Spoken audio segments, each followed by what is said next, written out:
Mahram adalah wanita-wanita yang haram dinikahi. Lalu, kenapa seorang wanita haram dinikahi? Ada beberapa faktor yang menyebabkan seorang wanita haram untuk dinikahi. Faktor pertama, wanita yang haram dinikahi karena keturunan. Ada siapa saja?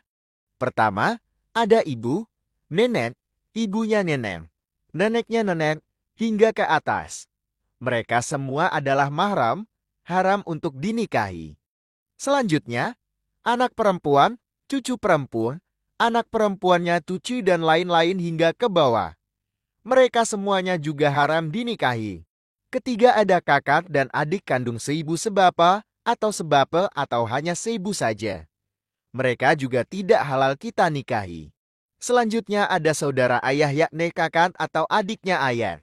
Baik saudara kandung maupun tiri, yang biasa kita panggil bibi, atau bulet atau bul dari ayam. Mereka juga tidak halal kita nikahi. Kelima ada saudaranya ibu, yaitu kakak atau adiknya ibu, baik saudara kandung maupun tiri, yang biasa kita panggil bibi, atau bulet atau budi dari ibu, mereka juga haram kita nikahi. Faktor kedua wanita haram dinikahi adalah sebab satu susuan, yaitu karena pernah disusui sewaktu kecil sebelum berumur 2 tahun, selama minimal 5 kali dengan susuan yang mengenyangkan menurut kebiasaan bayi. Siapa saja mahram kita dari jalur ini? Pertama, tentu saja ibu yang menyusui. Kedua, saudara perempuan sesusuan. Mereka semua haram untuk dinikahi.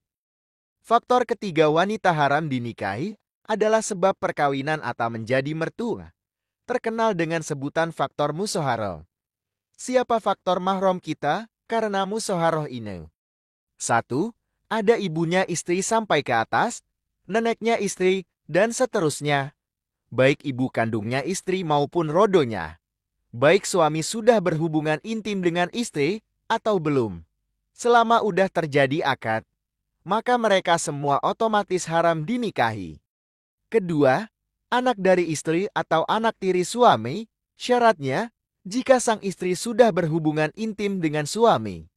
Ketiga, istri-istrinya ayah, yang berarti ibu kita, baik ibu kandung maupun ibu tiri. Semuanya mahram kita dan haram dinikahi, walaupun sudah cerai dengan ayah. Selanjutnya, istri anak, atau kita sebut saja menantu perempuan. Ini juga haram dinikahi, walaupun sudah cerai dengan anak. Yang disebutkan di atas, semuanya haram dinikahi selamanya, atau kita sebut sebagai mahram muabbat. Ada juga mahram yang tidak haram selamanya, yakni haramnya hanya di waktu tertentu saja, atau kita sebut dengan mahram muakkad. Siapa saja mereka? Pertama, saudara istri yakni kakak atau adiknya istri baik kandung atau tirin atau hanya saudara sepersusuan.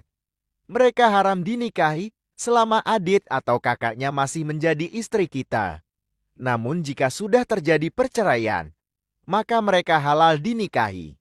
Kedua, saudara dari ayahnya istri, yakni kakak atau adiknya ayah, baik saudara kandung maupun tiri, yaitu bulet atau budenya istri dari arah ayah. Mereka juga mahram kita, namun hanya sementara selama keponakannya masih menjadi istri kita. Ketiga, saudara ibunya istri, yakni kakak atau adiknya idu, baik kandung maupun tiri, yaitu bulet atau budenya istri dari jalur ibu, mereka juga mahram kita, namun hanya sementara selama keponakannya masih menjadi istri kita.